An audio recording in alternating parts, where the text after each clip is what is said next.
Olá, o meu nome é Williams. O meu é Patrícia Regina.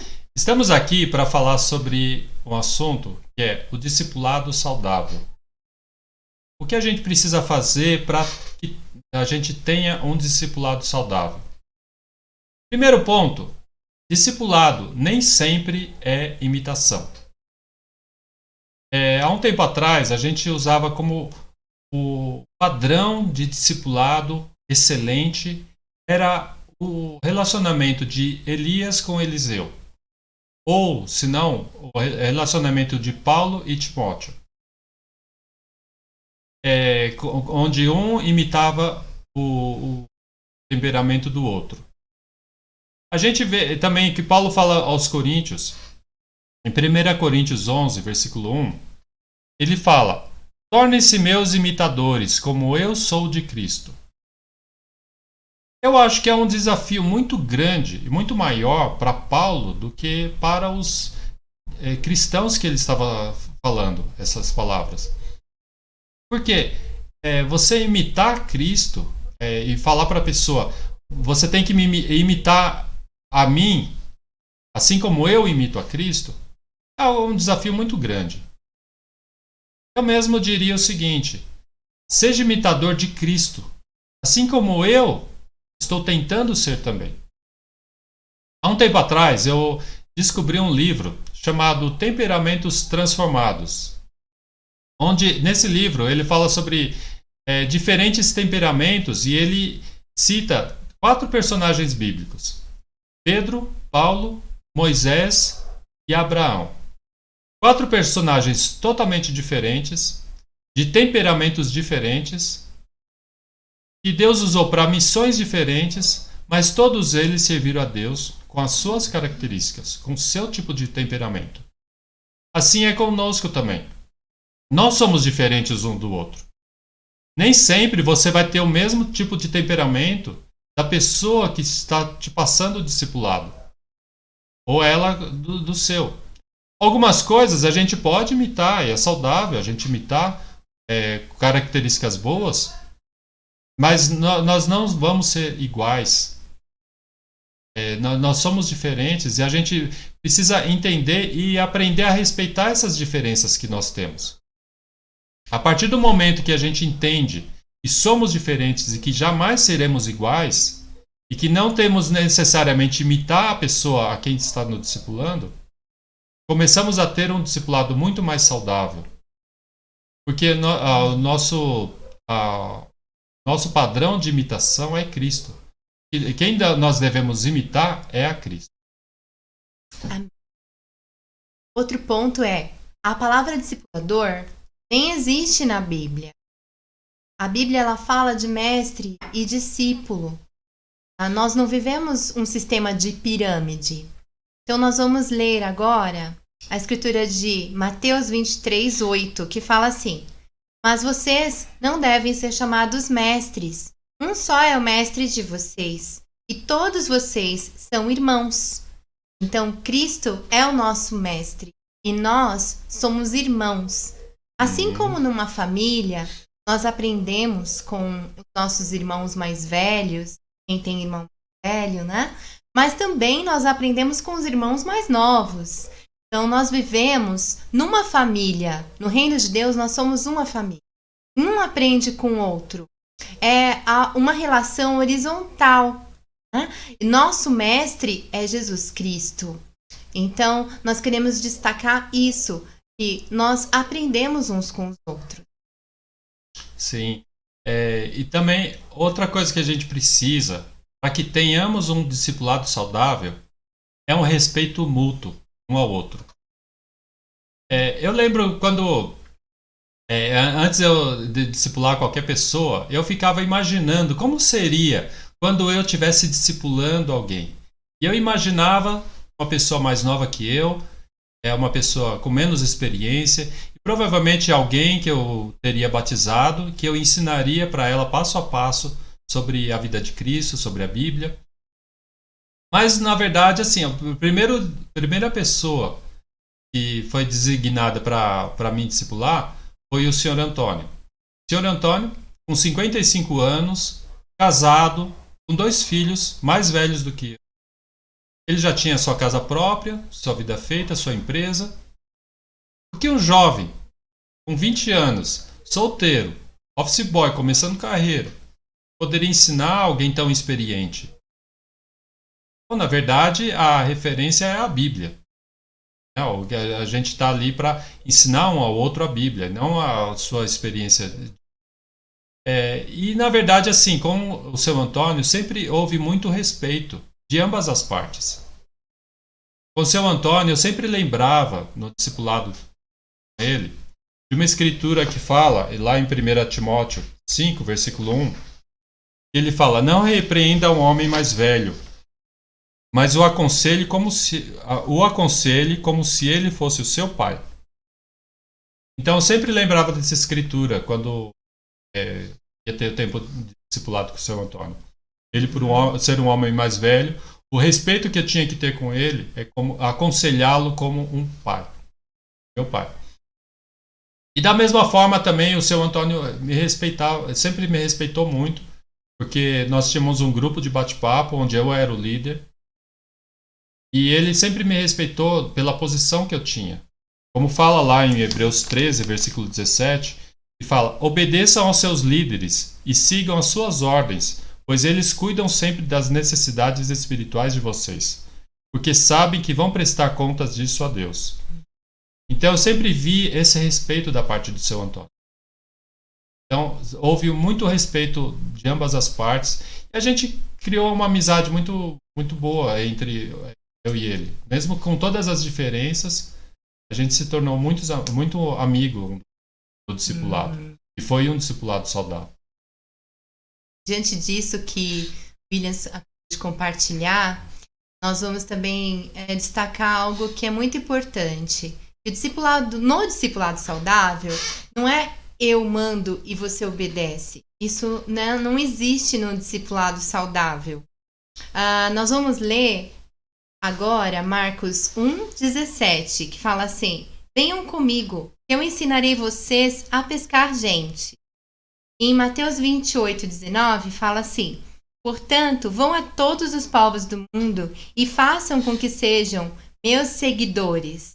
Nessa primeira escritura, Jesus fala: venham comigo, que eu ensinarei vocês a pescar gente. Ele fala: eu os ensinarei. Jesus, ele chama as pessoas para equipá-las. Ele chama os discípulos para poder ensiná-los, para poder mostrar, demonstrar, através do próprio exemplo dele, de vida, que ele vivia as escrituras. E ele ensinou a eles tudo o que ele precisava ensinar para que eles estivessem prontos para poder exercer seus ministérios. E em Mateus 28,19, ele já diz para eles: vão e façam. Então, ele já havia equipado os discípulos. E a partir daí, ele diz para eles irem e fazer o que era necessário ser feito. Ele já havia ensinado para eles. Esse já é o momento que ele ia subir para o Pai. Ele não estaria mais fisicamente para poder mostrar com exemplos, mas ele já tinha dado esses exemplos. Então, num discipulado saudável, nós também precisamos demonstrar através do nosso exemplo, através das nossas atitudes, não simplesmente com palavras. Nós precisamos demonstrar tudo o que nós ensinamos para as pessoas. Um discipulado saudável, essa é a base. Então, quando eu compartilho com uma amiga minha a respeito do que é ser um discípulo, antes de mais nada, eu preciso estar sendo uma discípula e vivendo o que as escrituras me ensinam. Quando eu paro para estudar com as pessoas, quando eu paro para poder compartilhar com as minhas amigas na igreja, eu preciso entender isso e mostrar para elas com o meu exemplo, com as escrituras, mas o que eu tenho vivido das escrituras. Isso. Para que a gente tenha um discipulado saudável, é necessário a gente usar a Bíblia. Quando a pessoa é batizada, o que ela diz no batismo dela? Jesus Cristo é meu Senhor. Então, o seu papel, quando você vai ensinar alguém no discipulado, é você ensinar essa pessoa a cumprir essa missão, dessa pessoa ter Jesus Cristo como Senhor da vida dela. Esse é o seu papel. As suas ideias, as suas opiniões, olha, eu acho que você tem que fazer tal coisa, eu acho isso, eu penso assim. Os seus pensamentos, as suas ideias, o seu achismo, as suas filosofias, não têm valor no discipulado, porque são questionáveis. As minhas opiniões são questionáveis. A Bíblia não. A pessoa tem que lembrar sempre disso, que a pessoa decidiu que Jesus Cristo seria Senhor da vida dela. Ensina as palavras do Mestre para ela. Abra a Bíblia. Leia junto com a pessoa. Olha aqui na Bíblia o que Jesus fala que a gente deve fazer. Olha o que o seu Mestre, o seu Senhor está falando aqui. Isso é um discipulado saudável. Sabe, quando eu penso em um discipulado saudável, eu sempre lembro num tempo de discipulado que eu tive com José Luiz, há muito tempo atrás.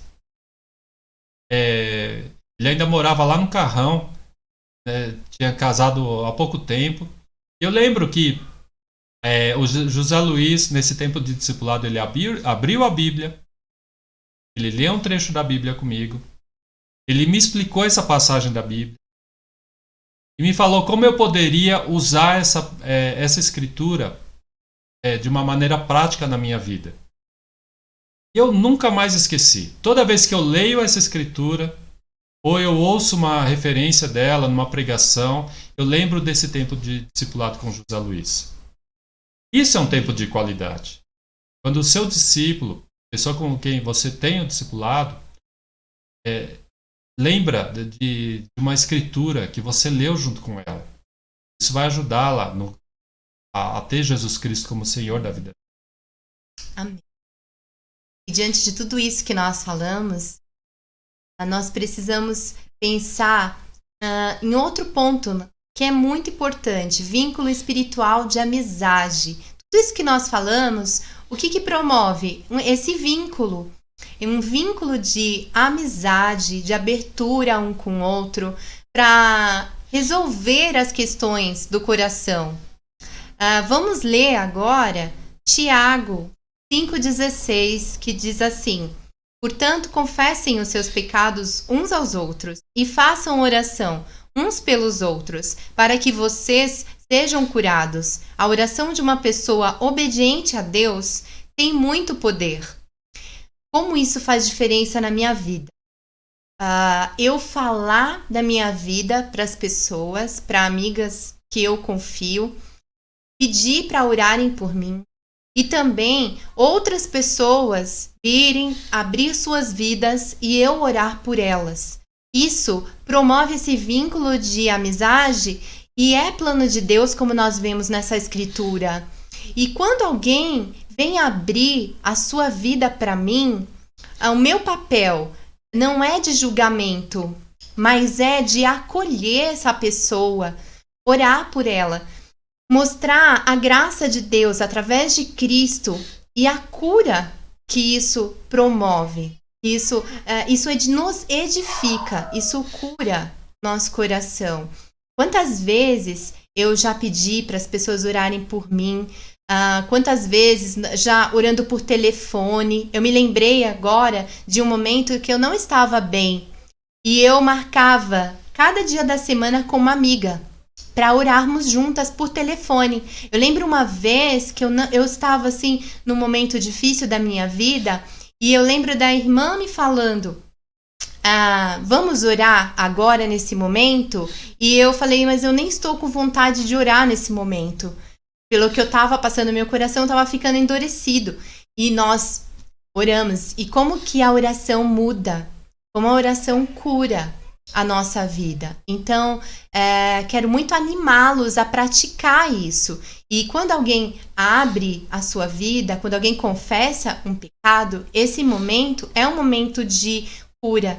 É um momento de redenção. Não é um momento de reforçar com julgamento, mas é um momento de reforçar com o perdão de Deus para a vida dessa pessoa e a restauração que só Deus dá. Só Deus nos dá o privilégio de ter. E essa amizade, esse vínculo é capaz de transformar vidas. Amém. É isso que eu gostaria de passar para vocês nessa aula, esses pontos aqui. Há muito mais a se falar sobre um discipulado saudável, mas a gente gostaria de ressaltar esses pontos aqui que passou para vocês. Espero que isso ajude a alguns. Espero que ajude você a entender a importância que é ter um discipulado saudável e como isso é agradável a Deus. Como isso cria vínculo entre nós, como irmãos. Obrigado. Obrigada.